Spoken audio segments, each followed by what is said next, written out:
and the Dietitian. I'm Chef AJ. And I'm Julieanna Hever, the Plant-Based Dietitian. And together, we're the Chef and the Dietitian. And we make healthy, tasty, delicious. So we got a lot of great feedback on our almond milk episode. Yes. They think it was our best episode yet. And yes, I think our years of training professionally, of course. So, but they did have a legitimate question. They said, one purist said, yeah, that's great. It's really inexpensive to make almond milk that way, but how do you make your own? So we're going to show you. So here's how you do it. We're using pistachios today because that absolutely is my favorite nut, and we're going to use it in another episode to make your favorite smoothie, the mint chocolate chip. My favorite. So what you do to make your own nut or seed milk is you take 1 cup or 2 cups, depending on how much you want to make, of your favorite nut or seed, and you can either soak it or not soak it. But what I recommend is when people don't have a high-powered blender, they do soak them because it actually makes them softer and easier to blend. Right. But in this case, pistachios are such a soft nut like pine nuts, you don't necessarily have to soak them. And the nuts that aren't brown won't sprout anyway. So we have 2 cups of pistachios and 2 cups of water. Now this is going to be a very, very rich milk. Normally we do a ratio of like 1 to 4 or 1 to 3, but this is for a smoothie and we want it extra rich. But I think you need to talk about why we should avoid dairy at all costs. Very good question, dairy. Why are we making plant milks and using those exclusively?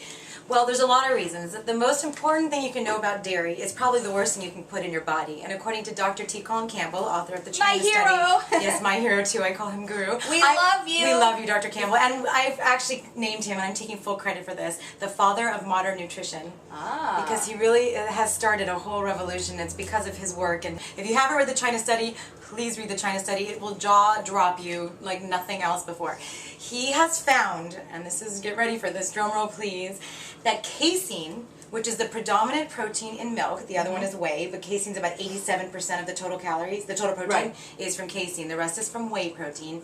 Dr. Campbell says that casein is the most potent carcinogen we have available to us, even more so than radiation. Wow. And that's a lot. I mean, you don't hear that every day. But people always say, well, I can't give up my cheese. Like they're addicted to it. Can you comment on that? Yes. Oh my gosh, it is addicting. You are addicted. It's a physiological addiction. There's this compound that's formed in your brain called casomorphins when you eat the cheese. And, well, all dairy causes to have... But cheese is a more concentrated source of these casomorphins. Exactly. It's like you're increasing the amount of protein and fat when you go to a cheese source. But it causes these casomorphins, which act like the name suggests, morphines. It has that effect on the brain where you actually crave it and need it. Have you ever noticed that the more cheese you eat, the more you want? It is physiologically addicting. How do you not be addicted to it? You just cut it out of your body. Just like, you just don't eat it anymore. If you cut out drugs, you don't crave them anymore.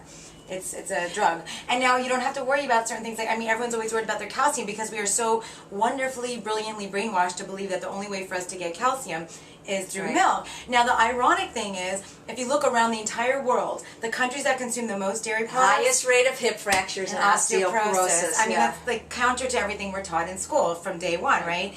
So you can get plenty of calcium from your green leafy vegetables and other sources that we mentioned, and you don't need to ever indulge in the toxic milk or dairy products, and you get off of it, you'll feel better than ever. I've seen people literally like almost overnight get rid of sinus infections and allergies and asthma. Most people are lactose intolerant. So now you know why milk is not a preferable food for humans. So we're going to show you how to make... Is that what you got out of that? Not preferable? What do you want me to say? I don't want to get sued by the dairy industry like Oprah. It's not preferable. They're actually paint straining bags, and you get them at the paint store. Get one that hasn't already been used for paint. They come in all different sizes. Well, obviously you don't want that. Used, yeah, no. So basically, talk about carcinogenic milk. That's true. I just hook it over the bowl. That's smart. Yeah. And then I pour it in. Wait. It smells so good. I think pistachio is an underused nut. I really do.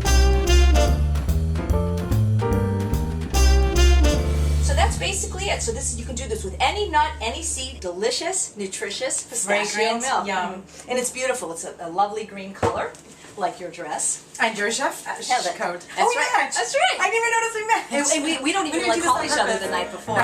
So thank you so much for watching another episode of The Chef and the Dietitian. And remember, if you want healthy in your kitchen, ask the chef and the dietitian.